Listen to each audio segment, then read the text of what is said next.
Hello friends, welcome to Hina की हिकमत। जैसा कि आज हम अपनी एक नई रेमेडी के साथ हाजिर हैं, जो कि है कमज़ोर बालों को मज़बूत कैसे बनाया जाए। तो इसके लिए सबसे पहले आप हमारे चैनल को सब्सक्राइब करें, हमारी वीडियोस को पूरा देखें और लाइक करें।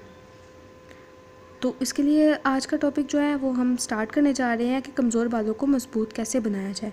तो उसके लिए सबसे पहले हमें जो इंग्रेडिएंट्स चाहिए वो ये हैं: काले तिल 50 ग्राम, दूध 7 खाने के चम्मच, शहद 2 खाने के चम्मच। अब इसको बनाने का तरीका क्या है। काले तिलों को अच्छी तरह पीस लें, फिर इसमें दूध और शहद को शामिल करके पतला सा लेप बना लें ताकि वो आपके बालों में आसानी से लग सके। इस लेप को बालों पर लगाएं, आधा घंटा उसको लगा रहने दें। फिर उसके बाद बालों को अपने शैम्पू से धो लें।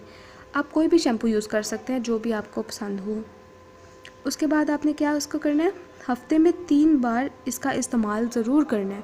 अगर आप अच्छा रिज़ल्ट लेना चाहते हैं तो उसके लिए आपको इसको हफ्ते में 3 बार लाजमी यूज़ करना है।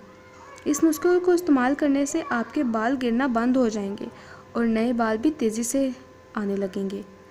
तो फ्रेंड्स, ये थी हमारी आज की रेमेडी, जिससे आपको बहुत फ़ायदा मिलेगा। और आपने इसको यूज़ करके हमें कमेंट बॉक्स में कमेंट करना है और बताना है कि ये आपको कैसी लगी, और इसको शेयर करें ताकि दूसरे भी इससे फ़ायदा उठा सकें। तो खुदा हाफिज़, अपना ख्याल रखिएगा।